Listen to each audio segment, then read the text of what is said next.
여러분 안녕하십니까? 안녕하십니까? 새해 풍성한 하나님의 축복 받고 누리시게 되기를 바랍니다. 오늘 우리 장로님 기도하실 때 보니까 아주 성령 충만합니다. 새해 아주 큰 열심을 가지고 우리 강목교회가 크게 부흥하는 한 해가 되기를 축복합니다. 이번 사경의 기간에 우리가 함께 말씀을 나누게 되었습니다. 여러분 이 책 다 읽어보셨어요?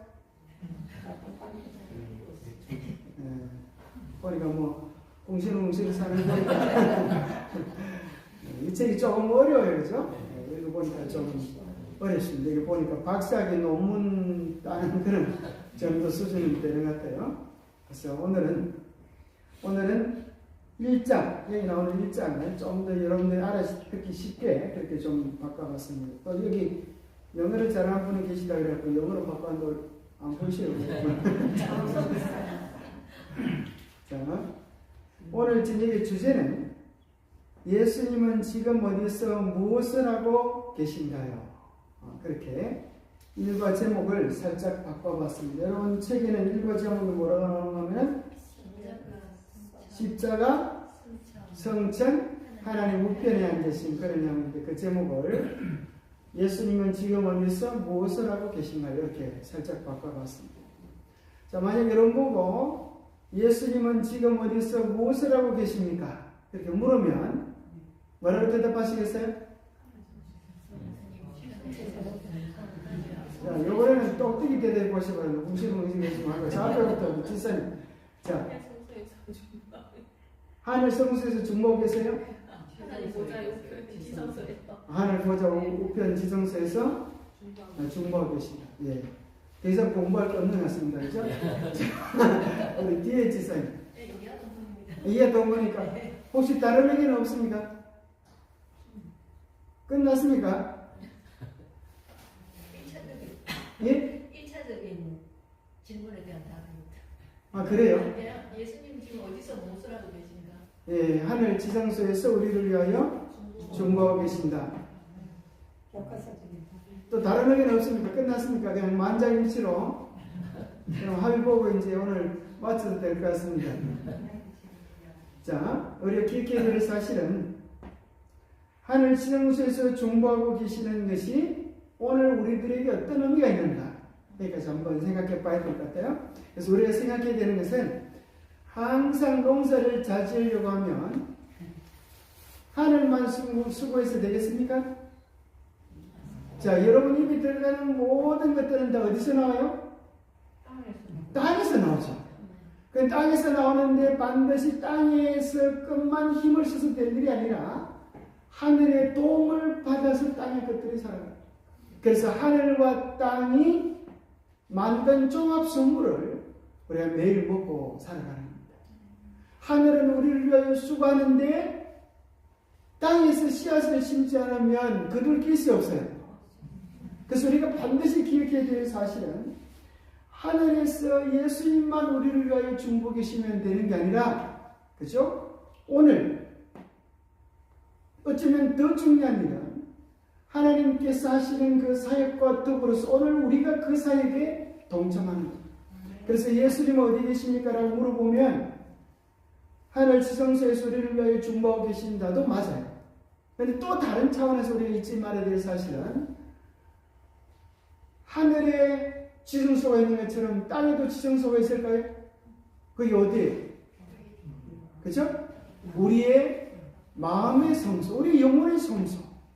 그래서 더 중요한 것이 어쩌면 하늘에서 예수님 우리를 위하여 중보하고 계시는데 우리의 마음의 성소에, 우리 영혼의 성소에 주님이 안 계시다고 하면 농사가 잘 되겠어요? 안 되겠어요?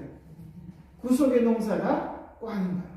그래서 정말 중요한 것은 하늘 지성소에서 예수님이 우리의 죄를 위하여 중보하고 계신 것을 믿는 사람들은 그들의 생각, 마음의 지성소에 누가 자리 잡고 계셔야 돼요? 예수님이 우리의 왕으로 계시고 동행하는 실제적인 삶이 우리의 삶 속에 있어야 합니다. 그래서 예수님의 하늘의 역사는 막연한 게 아니에요. 그렇죠? 그냥 덩그름 잡는 이야기가 아니에요. 그 역사는 분명히 이 세상의 역사 속으로 들어오셔서 세상 역사가 하나님의 계획과 인도하심에 따라서 마무리될 것입니까? 네, 여러분들이 안 믿어도 그렇게 됩니다. 여러분들이 새해 보면 뭐 트럼프하고죠, 큰 소리 치고 뭐 대단한 일을 할 것 같지만 이 모든 것들이 어디에 있어요? 하나님의 크고 놀라운 계획 속에 있는 거예요.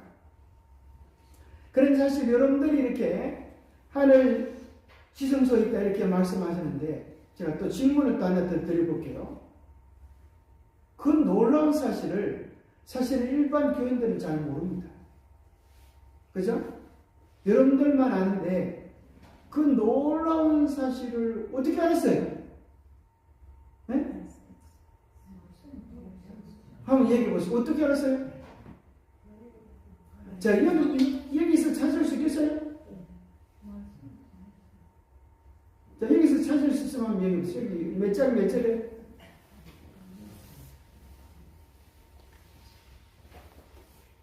조용해지는 데죠. 자, 그래서 여러분은 이 책만 봐서 될 게 아니고 반드시 이것을 가지고 확인해야 여러분 것이 되는 거예요. 2300소 주야 속에 들어있다. 예. 그죠? 그걸 연구하면 나오기도 하고, 또 구체적으로는 신약 성경에 나와 있어요. 우리 그걸 배워야 돼요. 그래서 우리가 이제 이것을 기초로 공부를 하지만은 우리의 마음속에 성경 말씀의 씨앗으로 우리의 마음속에 심고 그것을 이야기하고 경험하고 나눌 수 있어야 되겠습니다. 자, 예수님이 어디에 계십니까? 라고 물어보면 많은 사람들이 잘 몰라요. 일반 많은 교회는 예수님 뭐 하신 줄은 아는데, 성전하신 줄은 아는데 지금 뭐 하고 계신 줄을 잘 몰라요. 그리고 또 우리 교인들은 들어서 알긴 아는데 몇 장 몇 절에 그런 게 있습니까? 성경 어디에 나옵니까? 이렇게 물어보면 그것도 잘 모르고 목사님한테 들었는데요 이렇게 하고 자기 신앙이 잘 안 되는 거예요. 그래서 오늘은 자, 성경 속에 이제 예수님께서 하늘로 가실 때에 예수님 어디로 가십니까? 그런 것을 제자들이 알았어요? 몰랐어요? 몰랐어. 오늘 특별히 날이 엄청 추웠는데 혹시 수도 맥힌 집은 없었습니까? 여러분 지금 다 안녕하시네요?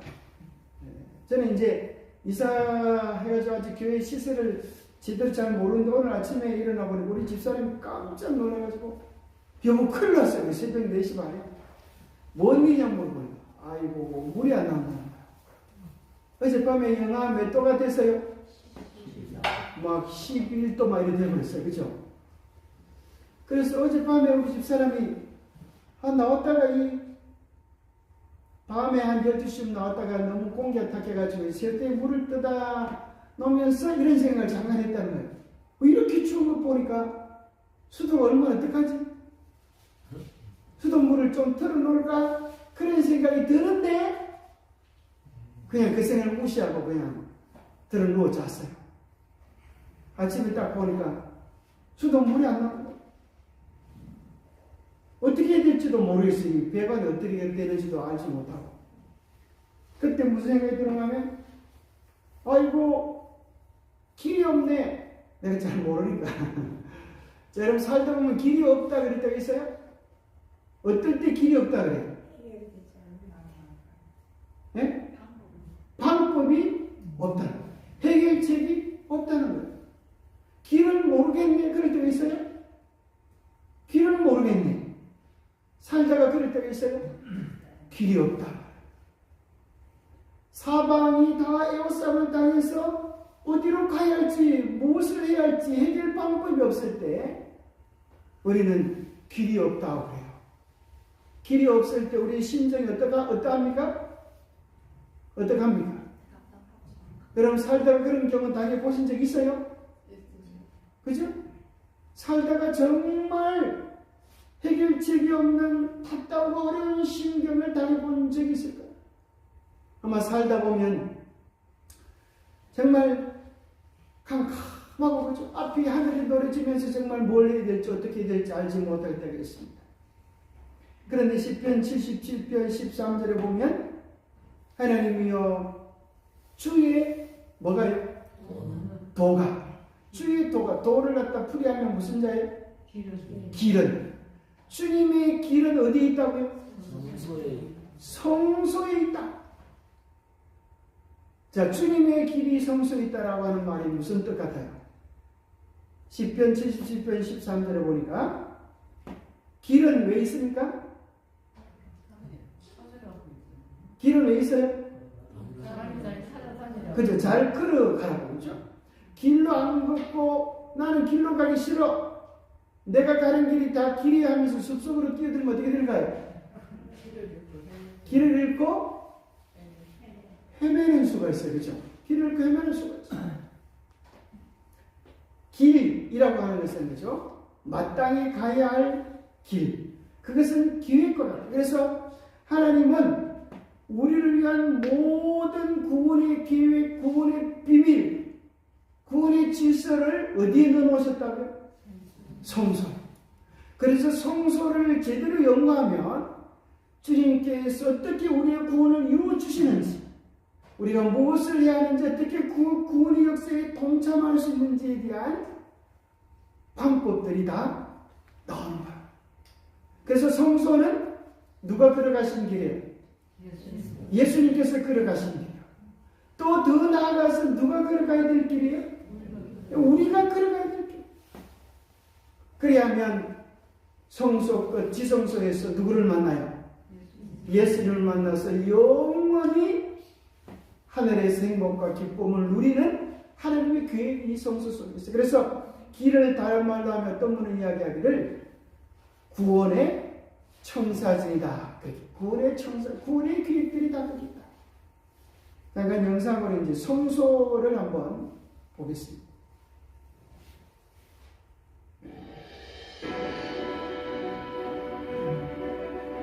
이게 뭐예요? 제일 처음에 문을 지나서 번제단. 이건 뭡니까? 물두멍. 그리고 이제 휘장을 열고 들어가보면 성소가 나옵니다. 이게 뭐죠? 떡상. 그 다음에 일곱 솥대. 그 다음에 뭡니까? 분향단. 우리의 기도가 감이 되어 올라가죠. 또 하나의 휘장을 열고 들어가보면 지성소가 있습니다. 지성소에는 뭐가 있죠? 언약궤. 언약궤 위에는 그룹이라고 하는 천사가 있고 언약궤 안에는 십계명이 있습니다. 그 그룹 천사 위에 하나님의 거룩한 영광의 광채가 나는데 그 영광의 광채를 뭐라 그래요? 네, 쉐키나. 하나님의 거룩한 영광의 광채가 그 속에 나옵니다. 자, 여기 보면 요한복음 14장 4절 5절에 보면 주여 주께서 어디로 가시는지 우리가 알지 못하거늘 그 길을 어떻게 알겠습니까? 제자들은 예수님이 지금 가신다고 하니까 걱정이 돼서 어디로 가시는지를, 무슨 일을 위하여 가시는지를 알 수가 없어요. 그런데 그들이 성소를 똑바로 이해했더라고 하면 주님이 지금 어디로 가실지를 알게 되었을까요? 한글 킹 제임스 버전에 보니까 주의 길이 성소에 있다. 특별히 우리가 성소를 왜 연구해야 되는가 하면 다른 교회와는 다르게 재림교회와 성소는 보통 관계가 있다. 만약 성소가 없다고 하면 우리 교회와 무슨 상관이 있을까요? 자, 한번 생각해보세요. 우리 교회와 성소는 무슨 상관이 있을까요? 성소가 없다고 하면 우리 교회는 어떤 손해를 봤을까요? 그죠? 어찌 보면 우리 교회는 시작도 되지 않았을 거예요. 왜? 윌람 밀러가 뭘 연구하다가 2300주야가 되면 뭐가? 성소가 정결케 되리라 라고 하는 예언을 연구하다가 그때 윌리엄 밀러가 성소가 뭐라고 생각했어요? 그때 성소가 뭐라고 생각했는가 하면 이 지구를 성소라고 생각했어요. 바로 예수님 재림이 나오면 안 되고 성소를 뭐라고 생각했다고요? 이 지구. 그래서 성소가 정결케 되리라고 하는 것은 지구가 깨끗하게 되는 거다. 그러면 예수님이 오셔서 깨끗하게 하는 것이 아닌가. 그래서 예수님의 재림의 때를 1844년으로 그렇게 잡아봐요. 그런데 예수님이 오셨어요? 안 오셨어요? 안 오셨어요. 그래서 큰 실망을 하고 교회가 산산이 흩어질 위기에 처하게 됐어요. 그때 어떤 사람이 아하! 이것은 예수님이 이 땅으로 재림하시는 것이 아니다. 이 성소는 이 땅의 성소가 아니라 어디 성소다? 하늘 성소다라고 하는 것을 최초로 깨달은 사람이 누굴까요? 그 사람 잘 모르죠. 네, 그 사람이 이제 하이람 에드슨이라고 하는 사람인데 그 사람이 옥수수밭을 거니다가 그것을 깨달아. 아, 바로 예수님께서 하늘 수두사. 그래서 그 성소를 정결케 한다고 하는 내용은 어디에 나올까요? 이제 다니엘서 8장 14절에 나오는데 그 원래의 본문 성소가 정결케 되어지는 일은 언제 일어난다고요? 대속죄에 일어나죠. 그죠? 대속죄에 일어난 성경 어디에 나올까요? 레위기 몇 장이에요? 아이고 목사님 그런 걸 물어보고 어떡하면 그런 생각이 들어요? 근데 우리가 이걸 좀 알아야 되겠어요. 그죠? 자, 한번 찾아볼까요? 진짜로 나오는지 안 나오는지. 레위기 대속죄에 대한 내용이 레위기 16장에 나옵니다. 한번 보세요. 레위기 16장. 레위기 16장 30절에 보면 자, 여러분 진짜 나오는지 안 나오는지 보세요. 레위기 16장 30절에 보면 이 날에 너희를 위하여 속죄하여 너희를 정결하게 하리니 너희의 모든 죄에서 너희가 여호와 앞에 정결하리라. 그러면서 대속죄에 대한 이야기가 정결에 대한 것으로 결론 나는 것이 나왔어요. 그래서 성소가 정결케 되어지는 것처럼 여기 또 누구도 정결케, 우리도 함께 정결케 되어지는 이야기예요. 그래서 자, 일반 성경을 연구하는 대부분 신학자들은 이 성경의 뿌리가 어디라고 생각할까요? 이 성경의 뿌리가 어디 갔다? 이 성경이 다 몇 권이에요? 66권. 66권의 뿌리가 어딜까요? 뿌리니까 어디 같아요? 뿌리를 어디로 잡으면 모세오경으로 잡습니다. 모세오경. 모세오경이 성경의 기초예요. 그걸 모르고서는 성경이 풀어지지가 않아요. 그러면 모세오경의 중심에 뭐가 있을까요? 뭐가 있을까요? 모세오경의 중심에 레위기가 있단 말이에요. 레위기가. 그래서 성경을 연구하는 학자들은 유대인들은 가장 중요한 것을 다 어디에 넣으면 가운데에 넣습니다. 가운데. 그러니까 레위기에서 가장 중요한 것이, 자, 모세오경 가운데서 가장 중요한 것이 레위기고, 레위기에서 가장 중요한 장이 레위기 16장이에요. 그게 비교를 해보면 앞과 뒤가 짝을 이루면서 레위기 16장이 가장 중요합니다. 그런데 사실 이제 7대절 이런 것들을 어디에 나오는지 말로만 들었는데 실제로 여러분 성경 속에 찾아보시고 그리고 그걸 읽고 여러분 스스로 확장하시게 되기를 바랍니다. 자, 다시 한번 정리하면 성경의 기초가 어디라고요? 모세오경. 모세오경의 중심이 어디라고요? 레위기의 중심이 몇 장? 16장. 내기는 27장까지 있는데 중심이 16장. 그 16장에는 뭐가 나오냐면 대속절이 나오고 대속절의 중요한 정결 의식에 대한 것이 나옵니다. 그것을 깨달으면서 이것은 하나님이 결코 오해한 것이 아니라 우리가 성소를 잘못 오해했기 때문에 그런 역사가 일어난다. 그리고 이제 여러분의 대쟁투를 보면은 윌람 밀러가 성경을 연구할 때 감동을 주고 초기 재림운동을 했을 때에 무슨 일이 일어나요? 그 집회 속에 정말 거룩한 성령 역사가 일어나서 죄를 회개하고 인생이 바뀌어지는 놀라운 역사들이 일어났어요. 그런데 이제 밀러가 이제 갈 때가 있던 것이 그것이죠. 하나님이 이렇게 불발탄이 될 것이라고 하면 왜 나에게 그 말씀을 깨닫게 하고 왜 재림운동을 벌이게 하고 왜 집회할 때마다 성령의 강력한 역사하심을 경험하도록 했습니까? 하는 질문. 불발탄이 될 줄 알았더라면 이렇게 소원하게 끝날 줄 알았더라면 왜 이런 일들을 했습니까? 왜 이런 일이 벌어져야 됐어요? 만약에 이것이 하늘 지성소에 대한 일들로 이해되었더라고 하면 그것이 사람들을 그렇게 모을 수 없어요? 모을 수가 없는 거예요. 왜 그런가? 아직 그때는 성소에 대한 충분한 이해들이 없었기 때문에 예수님이 하늘 성소에서 지성소로 들어간 이것이 사람들에게 별 호응을 일으킬 수가 없어요.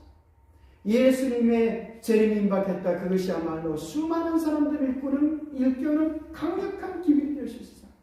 그리고 그 일을 통하여 하나님은 재림교회를 태동시키고 마지막 남은 무리의 사명을 이루도록 우리 교회의 방향과 길을 성소를 통하여 주신 것입니다.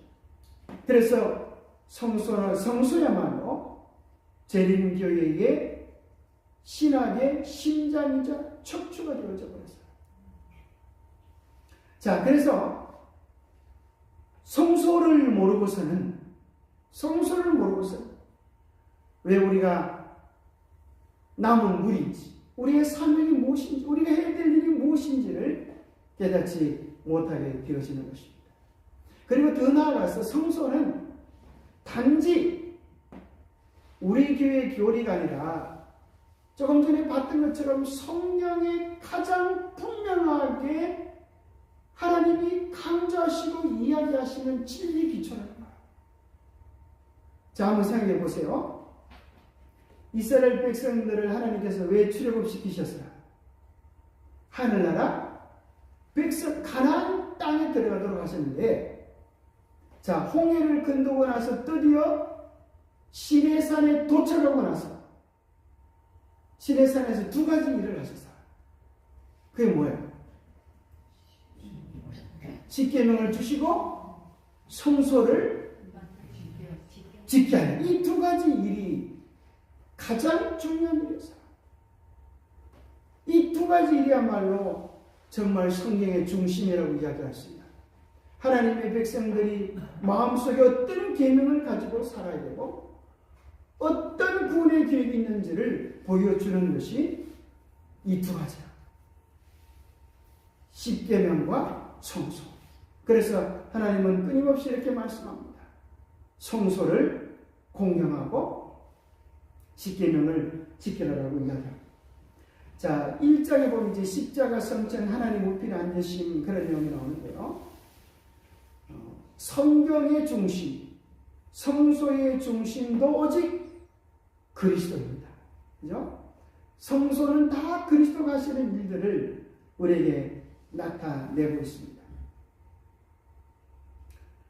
자, 예수님은 이 땅에 오시고 생애하시고 십자가에 달리시고 부활 성천하셨어요. 그런데 많은 사람들이 그 다음 일을 잘 모릅니다.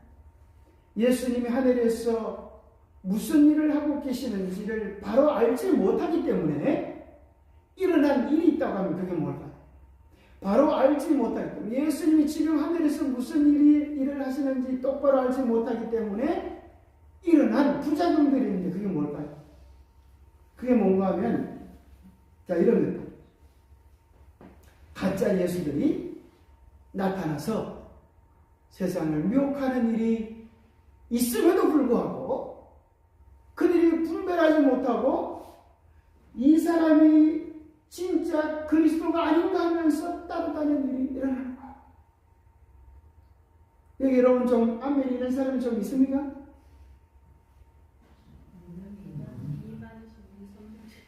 이만희 또 누가 있어요?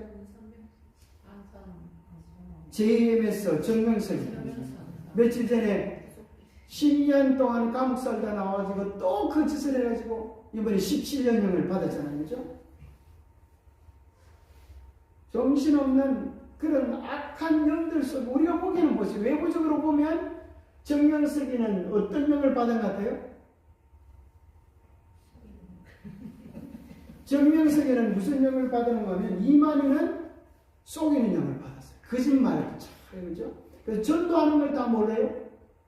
사기로 하잖아요. 그래서 그들은 실제적으로 성경을 풀이할 때 성령을 갖다 기묘자라더니 기묘자를 그들은 뭐라고 얘기하냐면 거짓말을 잘합니다. 어쨌든 전도만 하면 거짓말을 잘해도 괜찮다. 그래서 팀을 짜가지고 거짓말 안 하는 거예요. 심지어 그들은 전도할 때 막 목탁도 다 준비해놨어요. 딱 가가지고 아무개를 보면서 이제 먼저 상담을 해가지고 이 사람 심리 상태, 어떤 상태를 알고 난 다음에 그 사람 정보를 이제 딴 사람을 줘. 그럼 이 사람에게 어떤 방식으로 접근하면 쏙 넘어가겠다. 그래서 연구해가지고 스님 복장을 해가지고 또 수녀 복장 뭐 이거 다 있다는 거야. 그래서 스님 복장으로 가가지고 그런 거야. 당신 오래 못 살 것을 한마디 하고 지나간다. 그럼 그 사람이 깜짝 놀라서 스님 그냥 가지 마시고 제발 들려주시옵소서 이렇게 해서 결국 넘어간다. 이 JMS 정명석에는 엄난의 온갖 생활이 그죠? 추잡하고 방탕한 짓을 그렇게 하면도 불구하고 수많은 사람들이 어떻게 해요? 그를 누구로 알아요? 즉 그리스도가 아니고 그리스도로 재림 예수로 그렇게 생각합니다.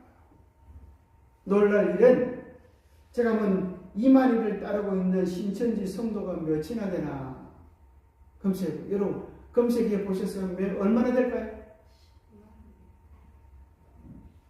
여러분 그 사람들이 이렇게 말해요. 우리는 매년 10만 명씩 전도한다. 대구 그 체육관 빌려가지고 크게 했잖아요. 그죠? 10만 명 졸업식. 그래서 오늘 한번 제가 검색을 해보니까 이만희를 따르는 사람들이 30만 명이랍니다. 참 그런 걸 보면서 기가 차잖아요. 도대체 어떻게 사람들을 속이고 미혹을 했기에 그죠? 넘어가는 사람들이 그렇게 많아. 다 뭘 몰라서 그래요? 참된 예수님이 뭘 하고 그래서 마태복음 14장에 보면 재림의 징조 가운데 가장 많이 나오는 것이 미혹 시작에도 나오고 중간에 나오고 결론에도 나오고 그리스도가 여기 있다 혹은 저기 있다 해도 믿지 말라고 했는데 이들이 다 뭐라 그러냐 하면 자기를 하나님이라고 자기를 재림 예수 요즘은 신천지가 전도하는 방법도 아주 가까워졌어요. 옛날에는 그죠? 숨었어요 이렇게 아린차고 전도 요즘 여러분 한번 공원 같은 데 나가보세요. 좀 와보세요. 신천지는 막 당당하게 그죠? 차를 서비스하고 지역을 위해서 공사하고 그따 대놓고 당신들 이단 아니냐 왜 이딴 짓을 해? 그렇게 말하는 사람이 있어요 없어요? 아무도 없어요. 그들이 당당하게 밀고 나가니까 아무도 그냥 뭐 꼼짝도 못해요. 진리인 백성들은 겁이 나가죠. 그죠?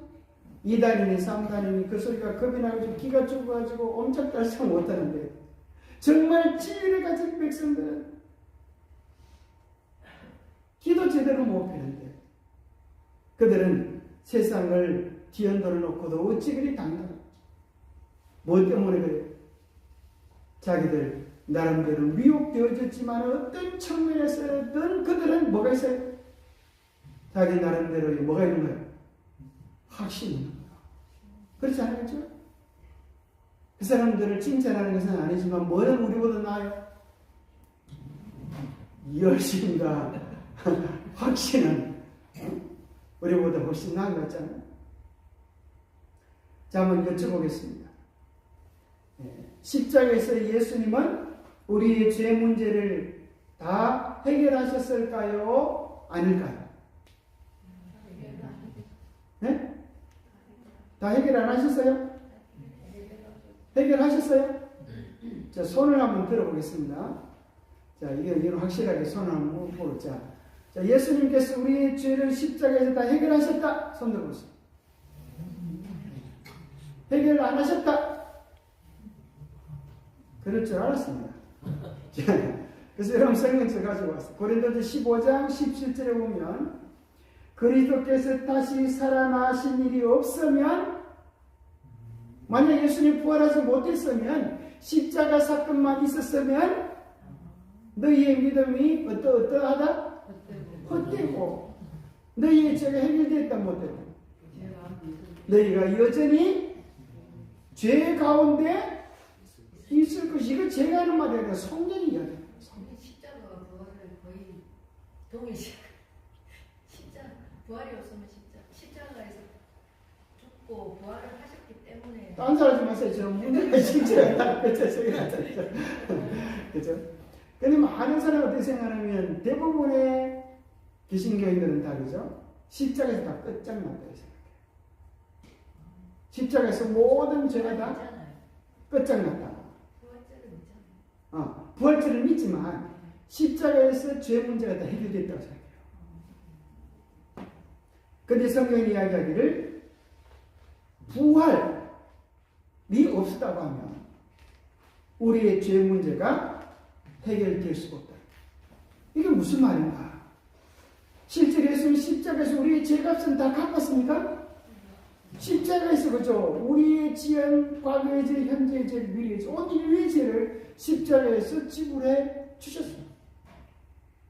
더 이상 흘릴 필요 없고 더 이상 할 미션이 필요하잖아요.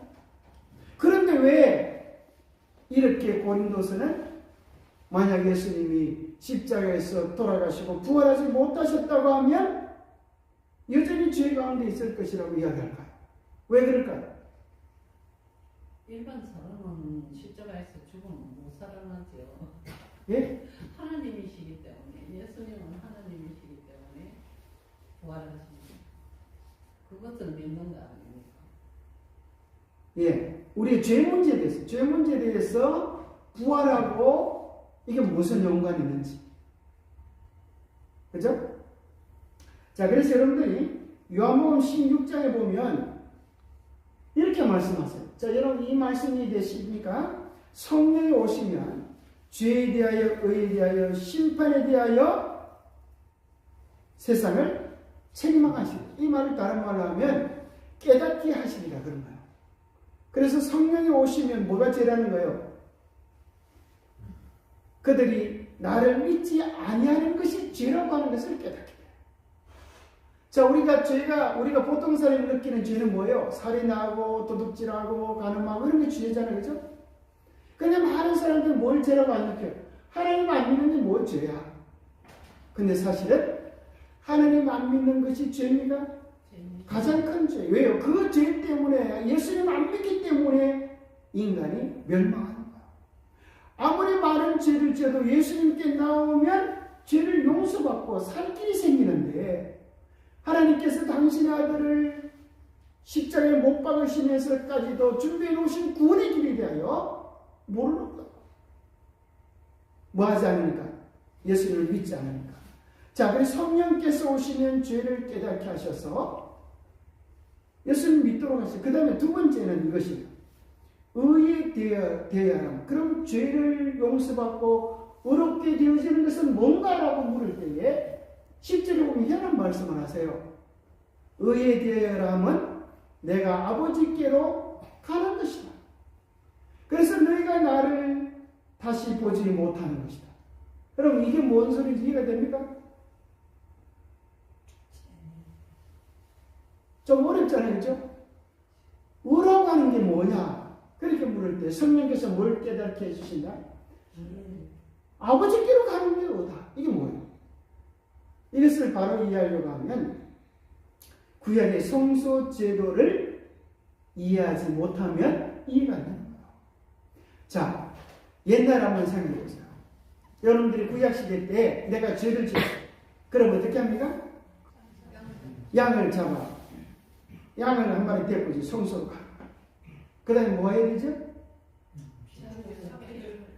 제사장 앞에 와가지고 양 머리 위에 손을 안수를 안수. 그리고 자기가 지은 죄를 고백해요. 그게 죄를 이제 전가하는 거죠. 그럼 여러분 죄가 양에게 넘어가는 게 보여요, 안 보여요? 그건 어떻게 알아요? 믿음으로 하는 거야. 아, 내가 고백함으로 이 체중을 실어서 양에게 전가하면서 내 죄가 양에게 넘어간 걸 보게. 그 다음에 어떻게 되죠? 양을 죽이는데 누가 죽일까요? 아, 양을 죽이는데 제사장이 죽일까요? 죄인이 죽일까요? 죄인이 죽여요. 레위기를 한번 보세요. 그리고 양을 실제로 죽일 뿐 아니라 각을 뜨는 일까지 죄냐. 근데 여러분 생각해보세요. 제 양을 여러분 살아보면서 토끼 한 마리 토끼 잡아보신 분 계세요? 양 잡아보신 분 계세요? 닭도 못 잡아보세요. 근데 한번 생각해보세요. 정말 양 잡는 일은 간단한 일이 아니에요. 그죠? 그래서 처음에 양 잡는 사람이 양을 어떻게 잡아야 되는지 알지 못하고 눈을 감고 막 이렇게 막 양머리를 향하여 칼을 찢는데, 잘못 찢다 보면 이게 맞아 죽는 게 아니라, 양이 한 방에 죽는 게 아니라 막 눈을 찢기도 하고 피를 흘리면서 막 양은 매매 울어서 정신이 없는 거죠. 양 잡는 게 보통이라. 그러한 과정을 통하여 뭘 깨닫게 됩니까? 그저 죄의식이 없어. 내 죄 때문에 예수님이 메시아가 와서 이렇게 죽어야 하는구나. 그것을 깨닫고 가슴을 치도록 그렇게 했어요. 그런데 양 죽었다고 해서 자기의 죄가 용서받는 것이 끝이 납니까? 아니에요. 반드시 무슨 일이 일어나야 돼요? 제사장이 없으면 죄가 용서받지 못해요.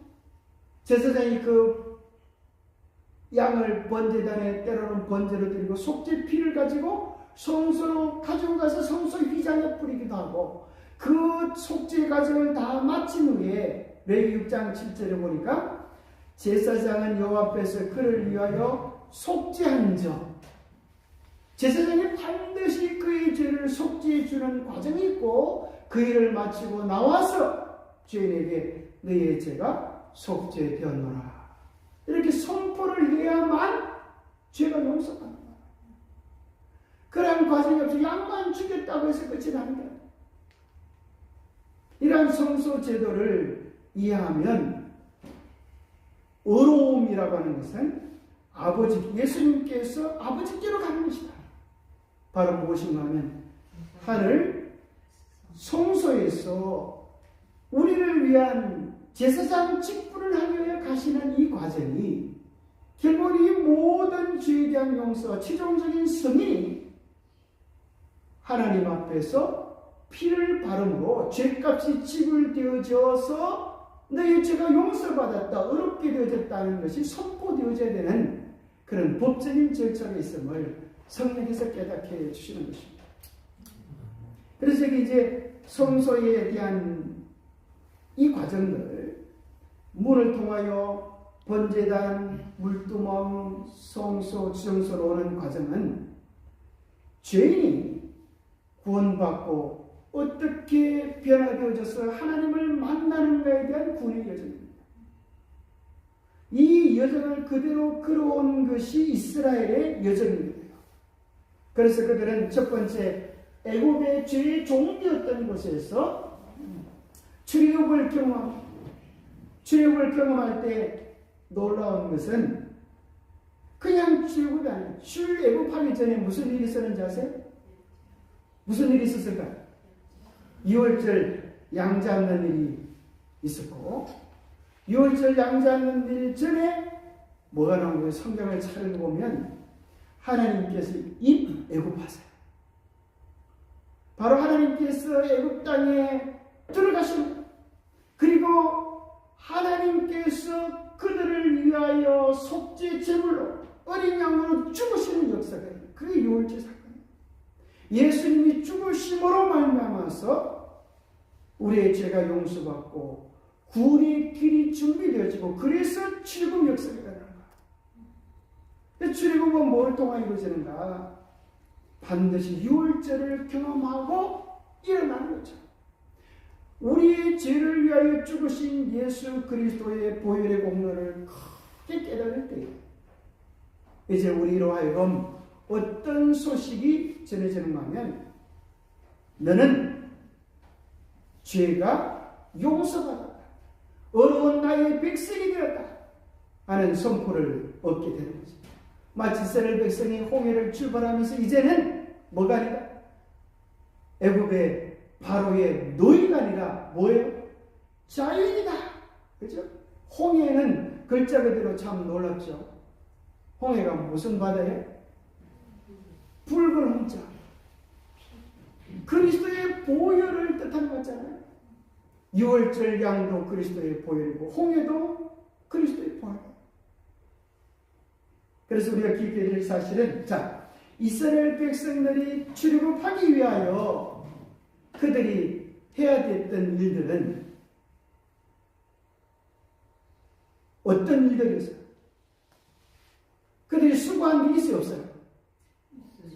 어떤 수고를 했어요?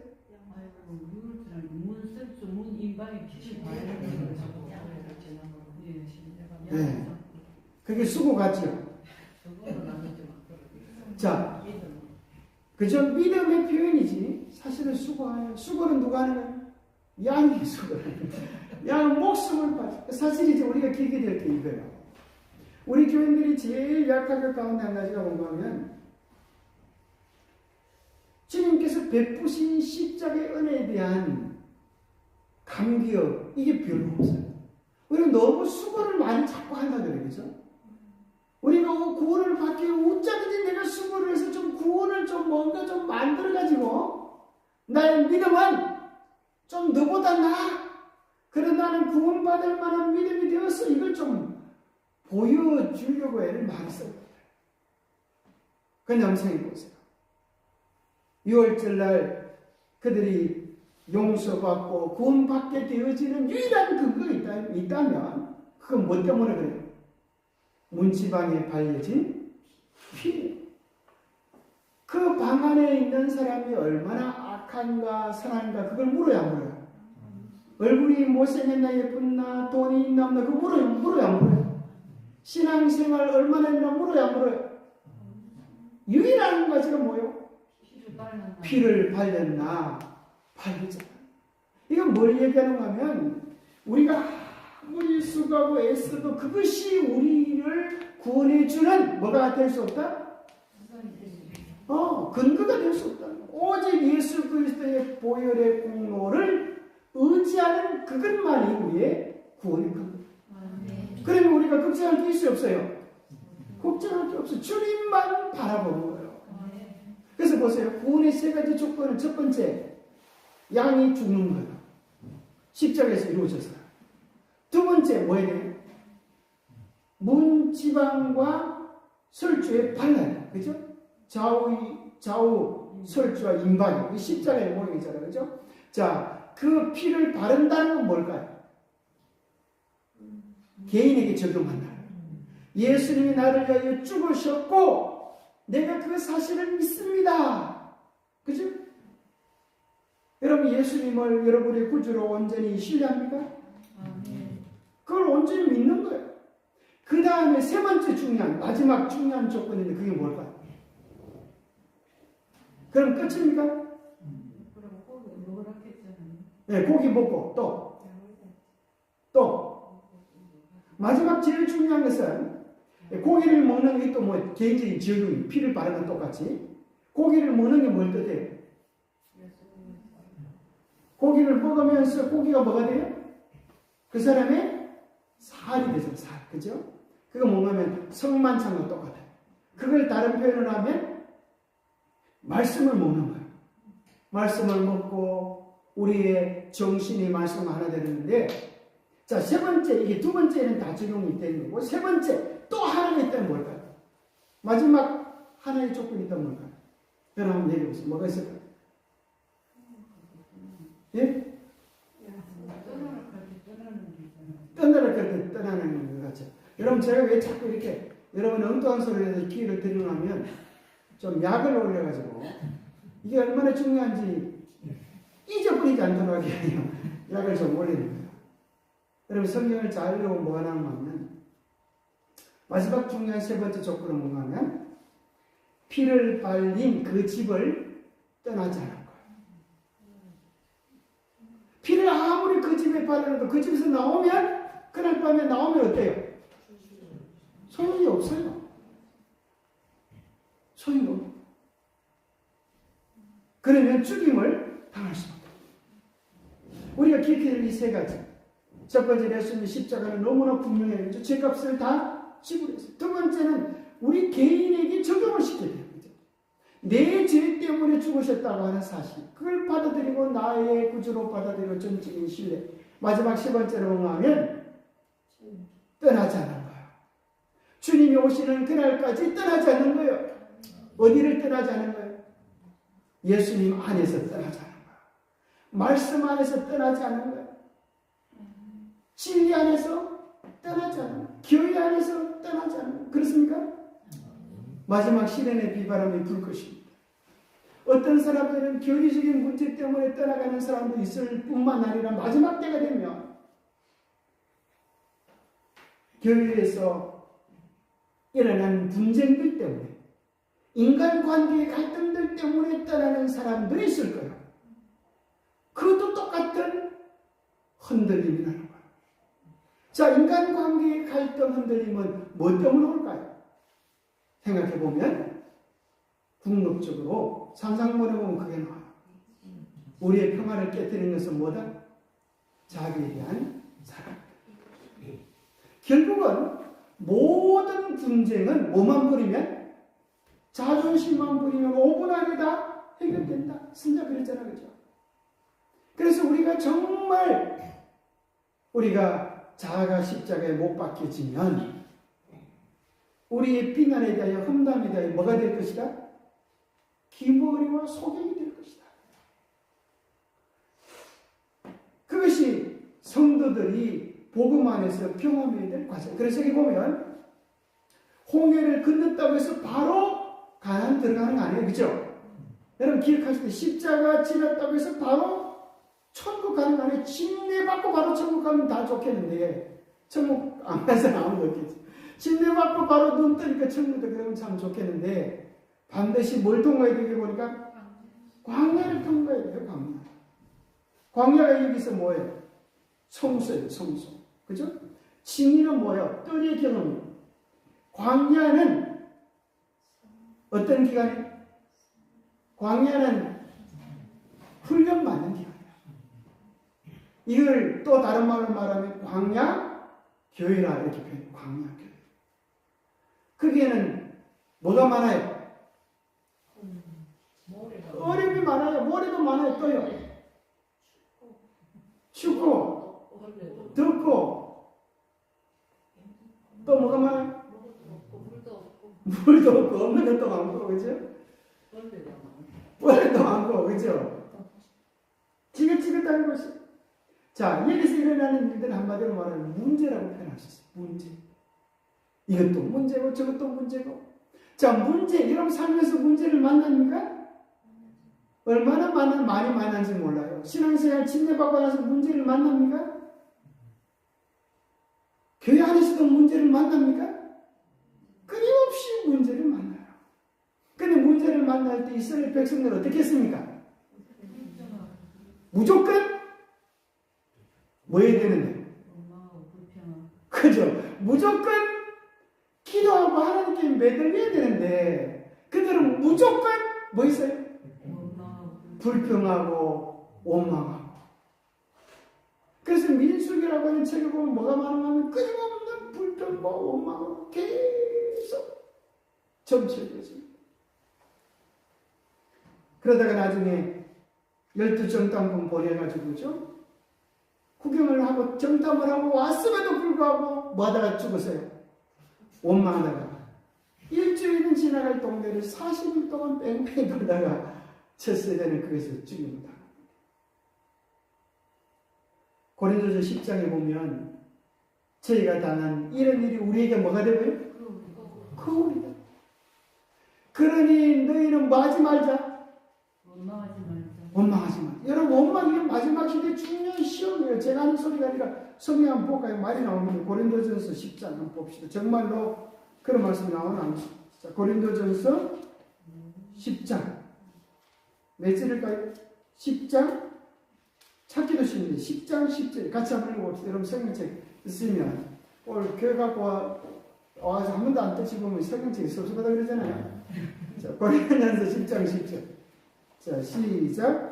그들 가운데 어떤 사람이 원망하다가 멸망시키는 자에게 멸망하였나니 너희는 그와 같이 원망하지 말라. 그들에게 일어난 이런 일은 본보기가 되고 또한 누구를 위하여? 말세를 만난 우리를 깨우치기 위하여 기록하였습니다. 여러분 기억하시기 바랍니다. 마지막 때 교회 안에서 말 사람들이 많을까요? 원불교인들이 많을까요? 원불교인이 누군가? 원만 불평하는 교인들이 원불교. 그래서 그 사람들은 교회에 오지만 사실은 마귀를 섬기는 자, 원망 불평하는 그러다가 멸망하는 것입니다. 그래서 성소는 우리가 뭐하는 과정인가? 우리의 품성이 주님 닮아가도록 연습하는 그런 과정. 여러분이 바닷가에 가보면 몽돌, 저 몽돌 바닷가 해수욕장 가보셨어요? 네. 파도가 치면 자갈밭에 무슨 소리가 들려요? 자갈밭에 자갈자갈 소리가 들려요. 자갈자갈 소리가. 왜 자갈자갈 소리가 들릴까요? 그래서 깎이는 소리겠죠? 야, 이놈아, 다리를 왜 이리 뻗냐? 그래서 이제 자갈자갈 거는. 그런데 기억하십시오. 이렇게 자갈자갈, 아파 죽겠다. 왜 이 교회가 이 모양이야? 교회 오면 다 천사들인 줄 알았는데 왜 내게 이렇게 아픔을 주냐? 그런 시련들 속에서 시간이 지나가니까 뭘 깨달아요? 바로 그러한 과정들이 나의 품성을 맛없는 도구들이었구나는 사실을 깨닫게 돼요. 그 과정이 없으면 우리가 하늘나라에 한 자리가 할 수 없는, 하늘나라 식구가 하늘나라 보석이 될 수 없는, 하나님은 까닭 없는 돌에 정을 가지 않으십니다. 그래서 어쩌든지 우리는 이 광야 성수의 과정을 잘 경험해야 됩니다. 하나님께서 내게 신한 모든 사람들은 하나님께서 섭리로 만나게 하시고 나의 품성을 이루는 도구들을, 이 과정을 잘 경험할 때 그 다음 어디로 들어가요? 지성소, 하늘나라 들어가요. 그래서 우리는 지금 어디에 있다? 광야에. 그러니 문제가 많은 것이 당연하다. 어려움이 많은 것이 당연하다. 그런데 그 모든 과정들은 뭘 하기 위한 시험이다? 우리 속에 하나님을 의지하는 믿음이 있는가 없는가? 신명기에 그 말씀이 나오죠. 너희들이 하나님의 계명에 순종하는가 순종하지 않는가, 그것을 알아보라. 그것만 되면 통과해요. 그것만 되면. 그래서 오늘 우리가 이제 어떤 어려움과 문제가 있다 할지라도 뭐 하지 말고요? 원망 불평하지 말고 하나님께 아뢰는, 그래서 하나님의 능력을 통하여 우리의 문제들이 해결되어져서 하나님께서 너는 합격이다, 그렇게 인정받는 하늘 성소들이 되기를 바랍니다. 하늘 성도들이 되기를 바랍니다. 자, 그래서 예수님은 하늘 지성소에 계시는 거죠. 더 중요한 것은 우리의 생각의 지성소에 계셔서 우리의 마음과 생각을 정결케 하시는 일을 해야 됩니다. 시간이 되기 때문에 제가 그냥 기도하겠습니다. 하나님 아버지, 참으로 우리가 너무나 분주한 삶을 삽니다. 때로는 이 세상에서 당하는 문제들 때문에 너무나 힘들고 어렵고 주님을 생각할 기력조차 없어질 때도 있습니다. 오 주님, 우리를 도와주시옵소서. 우리의 생각과 관심이 오로지 주님께 머물게 하여 주시고, 주님께서 성전을 정결케 하셨던 것처럼 우리의 생각을 정결케 하고 우리의 마음을 깨끗케 하고 우리의 삶을 변화시켜서 온전한 하늘 백성이 되는 일에 우리가 협력할 수 있도록 도와주시옵소서. 주님의 거룩한 역사하심, 주님의 거룩한 음성을 매일 들으며 우리의 마음의 성소를 정결케 하게 도와주시옵소서. 가장 깨끗한 마음속에 주님 모셔서 주님께서 다스리시며 임재하시며 함께 살아가는 거룩한 즐거움이 우리 속에 가득하여서 이 세상의 어떤 것도 흔들 수 없는 견고한 믿음으로 승리할 수 있도록 도와주시옵소서. 우리에게 은혜로 온전히 이루어진 그 구원의 역사를 우리의 매일의 삶에서 누리며 경험하며 나누는 우리 모두가 되도록 축복하여 주시옵기를 우리 주 예수 그리스도로 머지하여 간절히 간구하옵나이다.